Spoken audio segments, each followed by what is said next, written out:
And hello, everybody. Welcome into the late shift. We got a couple Hall of Famers with us.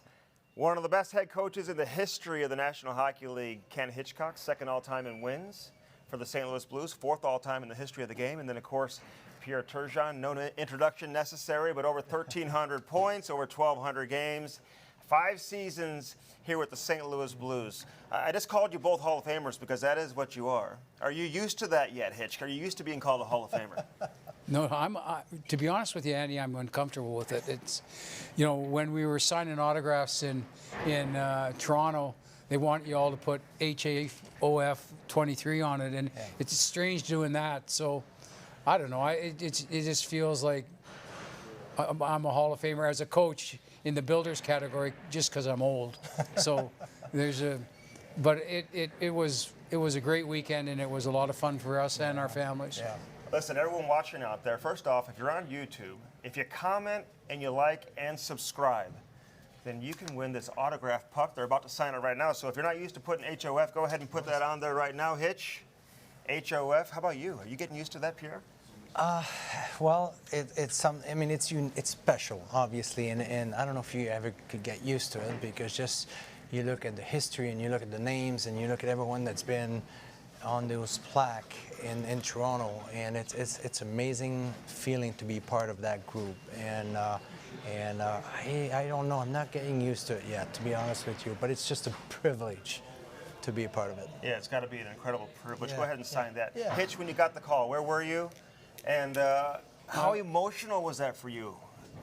I hadn't paid attention to the timeline of when they were making decisions, and I think this was my first year of eligibility after I'd signed my retirement papers, and I'd had a terrible practice session at the golf course, and I was slamming my clubs into the car, and I got, like Pierre said, we get a phone call from a 416 area code, and neither one of us know many people in that Toronto area code, and it was Lanny McDonald, and I knew as soon as Lanny's voice came on that I knew exactly what it was about, but I hadn't paid any attention to when they were making decisions or anything, and but I knew when Lanny's voice there, it's so distinctive that you know that that's what the call's about. And then who'd you call? Who'd you tell first?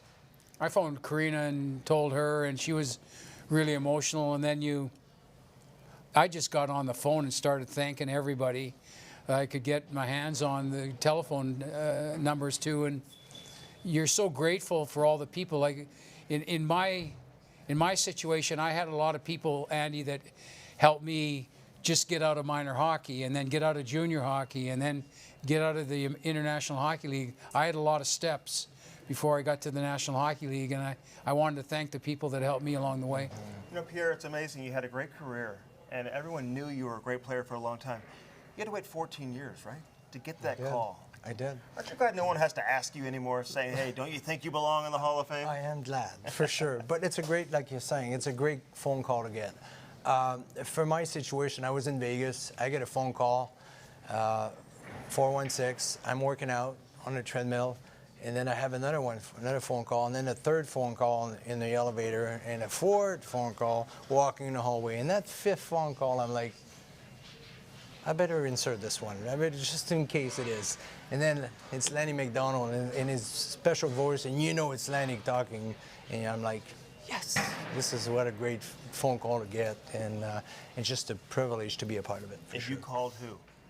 My wife. I called my wife. Like I said, I was in Vegas with the family and things. So I called my wife and I said, we can't say anything yet. And she wanted to say all the kids were around, so she was excited to talk to the kids, and so we waited a little bit. But at that time, you just process, analyze your life and the effort you made, and when you as a young kid coming up, and it's just all that work that took for you to get there, and it makes you rewind your life. That's how I felt, and what a great reward to achievement, and having, like I said, being a part of this achievement is an incredible thing for sure. You know, you guys love the game so much.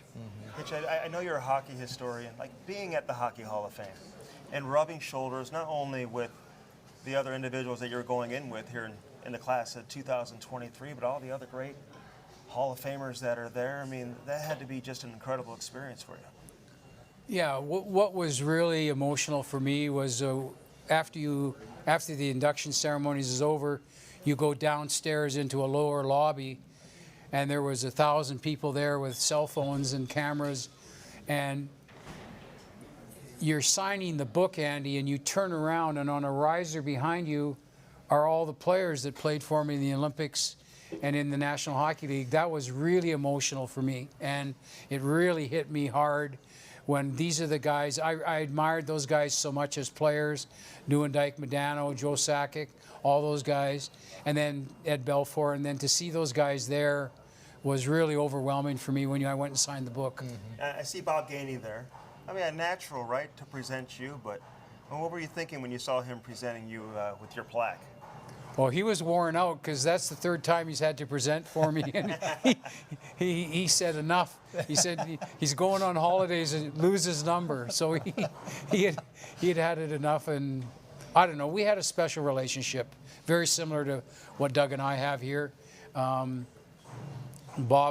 was a mentor and a friend, and we've become very close over time. And you know, it was a special time when we were in Dallas together, but we've helped each other along the way since I left even Dallas, and we've got together a number of times, and he's just such a well-spoken individual. I really appreciated his kind words that he talked about during the Hall of Fame ceremony. And here it is on the screen here with Bob Gainey presenting Ken Hitchcock with his plaque. Just an incredible accomplishment. How about you, Pierre? When you get to the Hall of Fame and just to take it all in and experience it, is there a wow moment for you? Anybody you got to talk to that you just said, wow, I am a Hockey Hall of Famer, just like this guy? Yeah, I mean, I'm from a small town, from Rouyn-Noranda, 7 hours north from Montreal, and Dave Keon and Jacques Laperriere were there, and they're from the same town, and they are in the Hall of Fame, and just seeing these guys, you could tell just the size of what that is, you know, and seeing the people in that room when you're talking, you're speaking, and I was able to. I had a chance to being part of closing the forum, opening the Molson Center as the captain, and there's a lot of things that goes through your mind too when you're going to this place and you're seeing all the names and it just makes you rewind your career and. Like I said earlier, it's just, you know, appreciation of what you achieved in your career, and I'm just proud of that. You know. How about this guy, Al McInnes, huh? Oh, beautiful. You know, he's a great man. I love this guy. A lot of respect for Al. You know, he had a chance to drive to the rink every day with him and communicate preparation for the games and talking about the game and be on the ice. The way he communicated on the ice to me was a big help. And I had a lot of respect, and I look up for Al McInnes for sure. And so you didn't know he was going to be the one to present you? No, I didn't. It was a surprise, you know. So it was a great surprise, obviously, you know, and seeing Al out there, and it was great to receive that award from him for sure. You know, I have to admit, I was slightly surprised when I look at your career that of all the teams you played for, you played the most games for the St. Louis Blues. Some people may think maybe it was Buffalo or even the New York Islanders. Yeah, you had over 130 points, by the way, in 1993, which was fifth best in the NHL. It's hard to believe there's four other guys that had more points than you that season. Imagine, today you would have been first. Yeah, but your time here in St. Louis is special. Explain why. Well, you know, the amount of the players I played with in this organization, I'm so proud that I was able to play for this organization, St. Louis Blues, first class, and the fans, you know, and we said earlier, we were talking about the fans. The fans are incredible here. What a great sport town, and what a great hockey town. And I was so proud to represent, you know, the St. Louis Blues and being part of the community. And what a great place to play hockey. This will take us back. You told me this morning, Pavel Demitra, the most underrated player you ever played with, huh? He was good. He was extremely good. I think he was very, very good. To me, Pavel, he found your stick, and he was able to find ways to. He didn't need a lot of space to create, and when he found that space, he was able to find true sticks and true legs to make sure that puck came on your stick. And he was an incredible hockey player to play with. And that was Sergei Zubov. He doesn't do that too often. No, he doesn't. Right? I hate watching these clips. I love it. Every Come on. about us. These are for you. Him scoring on us when I was in Dallas. There's 5 of them. I hate watching this stuff. Those are great memories, you know. But yeah, so yeah, that was a great moment in my career for sure. Hitch, you've said that to me several times that St. Louis was home. It felt like home for you. Well, why did St. Louis feel like home for you? It was just comfortable, Andy. You know, it was a comfortable place to live, a really comfortable place to go out at night and go for dinners, and you know, there was a lot of nuances to the city that made it feel comfortable. But I think more than anything, it was the knowledge of the fan base that I felt different about, because I'd coached. I hadn't yet coached in a Canadian city, so I'd coached in a number of American cities, and they were real sports towns. But this felt like more of a hockey town, and I'm not sure why, but it felt very comfortable here. It felt, and I said this to people a number of years ago, it felt like I was in Canada, to be honest with you, based on the knowledge of the fans and how they understood the game, and they understood the nuances of the game. I felt very comfortable in talking hockey to people here. Take us through the drive. That was a long drive, wasn't it? From Columbus to St. Louis? And what allowed you to pass the time? You talked to how many players on the way here? I think I talked to 13 players. And I know I spent at least an hour and a half on the phone with David Backus. But I called, I got from their PR department, I got a phone list, and I just started calling guys, introducing myself. Because we played the next day, and I had to hit the ground running. And we had no practices. We had a pregame skate, and then we had to play. And I had to make inroads right away. And I was so impressed by the sincerity of the leadership group here that was already in place. And I felt like we could get this thing. Now, it turned around a lot quicker than I thought, but I thought we could get it turned around. And then to see what we did right out of the gate, we just started winning hockey games left and right. It was really impressive, but it was a real credit. There was a core group of leaders that were in place in St. Louis that really made my job easy. You watched the game tonight. Do you miss being behind the bench? I mean, what are you thinking when you're watching these two teams go at it tonight? First thing I'm thinking is, thank God I'm retired. Because it's chaos, and it's a real challenge for a coach to control the chaos. But I miss everything about the game from a coaching standpoint, running the practice, running the bench, preparing the team. But I don't miss the travel. You know, like the travel, at some period of time, the travel starts to really impact you. And I knew I was in trouble in Edmonton when I'd wake up in the morning and I'd have to open the door to look at what my room number was. Like I knew that it was starting to impact me in a negative way. But I really, like I said, I really enjoyed it here. I loved it, and I had such a great group of players for so many years here, guys that really had their heart and soul in being Blues, and I was really appreciative of their effort they gave. Look at the hat, Hitch. You still have that hat? I gave it to Bert, the equipment guy. I gave it to Bert, and we had that was a great event. That was one of the best outdoor events I've ever seen in my life here. They put on a great show here. Did we see you smile there, Hitch? Did you just smile after an overtime win? I don't think so. Hey, we've seen you smile several times, Pierre. Hey, you scored some huge goals. Maybe none bigger than Game 7 in Phoenix. I know you've never been asked about that, so we're going to ask you about that for the first time ever, right? Scoring Game 7 against it's been a couple times. Against the Phoenix Coyotes then, right? It wasn't the Arizona Coyotes. Walk us through that play. Well, I mean, it's first of all, it started, we were down in the series 3-1, and then we came back 3-2, and then we made it 3-3. And then we had Marc Bergevin that was making, you know, he was just a good guy to have around, made us laugh during all those tough moments. Tell the story. What do you do? Well, yeah, so we're at the Ritz-Carlton, and then the bus is leaving to go to the game. And he's on the corner with Grant Fuhr's jersey with a wig on, and he's got a sign saying "Go Blues, Go!" And we're just crying, laughing on the bus, and we're going to the playoff. It's an important game. So he made us made us relax to go to the game, and we went to the game, and we found ways to get back, and all of a sudden we got to Game 7. In OT, and it was a reshot. from the point, and great, man, it was the right place, right time, and I just had a chance to add a stick on the puck, and this guy, like we talked earlier, Jesus was an incredible hockey player, you know, and then all of a sudden, I was able just to get in front, just lure something, lure tip, and then, you know, it's just, and then you could see the tempo of the game after many overtimes, just you could see it slowing down too, but it's the best memory I had, you know, here in St. Louis for sure. There's no doubt about that. That's quite the jump. Oh, that vertical you Oh have. yeah. Well, I can't do this anymore. Look at that goal. There was 4 one-on-ones, one on that shift, one shift. Four one-on-ones were one on that shift just to get a scoring chance. That's incredible. We all see the goal. Hitch sees 4 one-on-ones. I mean, that's amazing there, right?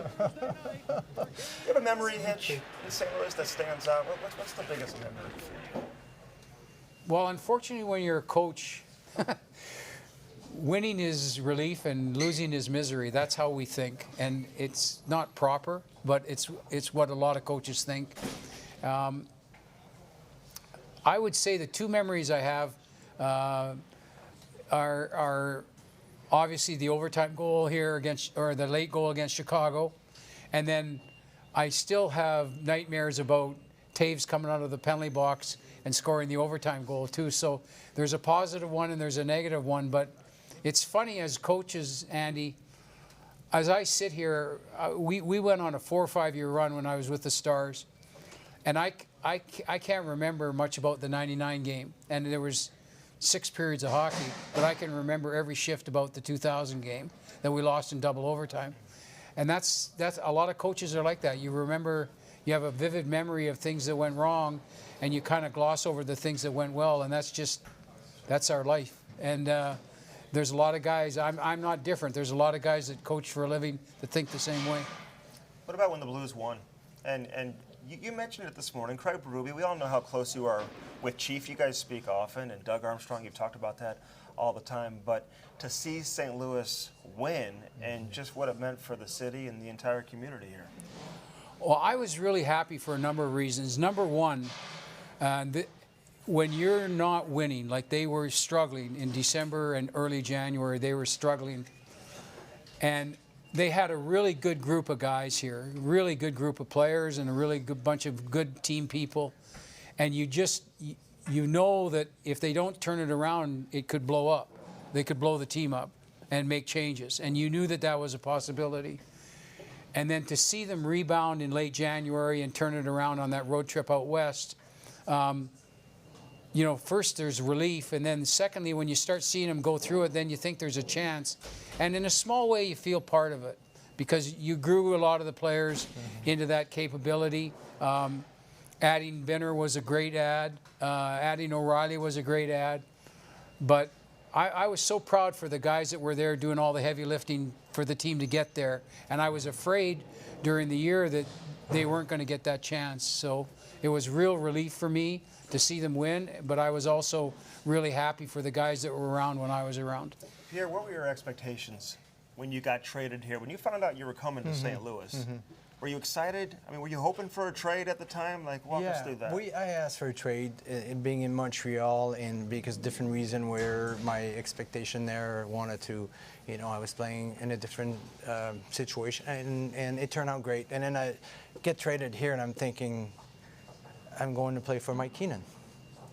Like, what he wants me, you know, so I was a little surprised on that. But it turned out I played for Mike for a couple years, and for a couple months, and I love playing with Mike, for Mike. And I mean, I played a lot, and he actually put me on the ice quite a bit. So, being part, knowing the Blues organization, the family they are, and the fans here, and coming here, I was just so pumped just to come playing for the Blues. There's no doubt. You mentioned playing with Brett Hall. And I'm curious what lasting impression he left on you, but also Scotty Young. You've mentioned Scott Young's name a couple of times. Sure. He scored 40 goals here, and he had a great run here in St. Louis. Well, great. I mean, these are great players, obviously. I mean, I played with Brett, and, you know, a bad pass, he made it a good pass. You know, he was just so good at it. And Scott Young could move. He could shoot the puck when he was moving his feet at the same time. He had something very unique to him. And so I love playing with right shots, the guys that could shoot the puck, especially if I'm behind being behind the net. I like to be behind the net, and being a lefty to pass it or a right shot. I just enjoy playing with these guys. And Scott never wanted to have the puck in the middle of the ice. I said, Turge, have the puck. I said, yeah, I want the puck. So I always loved to carry that puck and try to create. And when he was around that net, he wanted to have that puck, just like Brett did. And obviously Pavel Dimitrov was an incredible player I played with, and I enjoyed playing with Pavel, you know. And so I was blessed to played with great hockey players during my career, and especially here with the team. Hitch, Pierre was so good here that you decided you wanted to steal him from the Blues and bring him to Dallas, right? Is that true? Well, we signed him as a free agent because he killed us as a player. And we said we better get this guy on our team. And you know, we weren't together long, but I really enjoyed, because he's one of those. Pierre's one of those guys you don't have to coach. He knows as much about the game as any coach does, and he played with his instincts and he played with his head. And I really respected players like that. I loved cerebral players, and Pierre was a cerebral player, and he was easy to coach. He was really easy to coach. There wasn't a lot of dialogue that went on, because I knew he was smarter than I was, and I knew he could play, and so we just let him play. But we did sign him because of what he did against us every game when he was with the Blues. He killed us. And so we thought we better get this guy on our team, or else we might not get out of this division. I'm curious what it meant to both of you to be back here tonight, get the reception from the fans, be able to interact with a lot of the fans here in St. Louis, and just what that means to the both of you. Well, I'm so grateful to that I was able to play for 5 years here in St. Louis, and playing in front of the crowd here, they've been incredible. But to me, when I think about the Blues, I think about family, and I really feel this every time we come here. It feels great. It feels good, and I love seeing the guys, the story that we're talking about, and so it is a privilege to be a part of it. And I was very, very proud to be a part of this organization for 5 years. Yeah, somebody was down here earlier who used to babysit your kids. I mean, funny. It's like I ran into somebody also who said they worked at the preschool where your kids went to. Also. It is funny, but you're right. It did happen today, for sure. How about you, Hitch? Well, I'm a little bit strange in the fact that I was here at 7 in the morning with the coaches, and I loved every minute of it.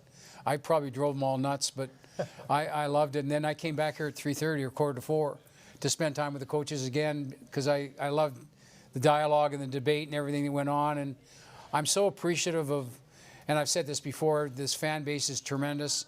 But to me, getting that time in the locker room and spending time with the coaches and going over the dialogue was fantastic for me. It was a great feeling. How many games a week are you watching, Hitch? Or night, I should say. Night? I've cut back. I average 4 a night. Okay. And then I've got the American League games on sometimes too. I love watching hockey. The nice part about working for the Blues now, though, is if I don't like the way they're playing, I just turn the TV off and go to bed. And there's some time standing on that bench. I wish I would have done it too. But no, it's been good. It's I still love the game. I love watching the game, and I love I don't watch it like a fan. I watch it to analyze, like you saw when I talked about the one-on-ones. I really focus on whenever a team's playing well, that's really coming out of the gate hard at the start of the year. I watch that team play a lot, so I can pick up from it. And the teacher part in me is still in me. It was great to see both of you. You're watching hockey all the time, too. But judging by the way that you played in the alumni game a few years back, you probably still could play here. I don't know. Maybe on the power play on the board, that's it. We don't know. Thanks for having us. Yeah, thanks for having us. Great to see both of you, and obviously congratulations on your honor. Well-deserved, both of you. Appreciate it. Hall of Famers on the ice, and certainly Hall of Famers off the ice as well. Ken Hitchcock, second winningest coach in the history of the St. Louis Blues, fourth most in the history of the NHL, and over 1,300 points, over 1,200 games played for Pierre Turgeon. Great seeing both of you. Thanks a lot.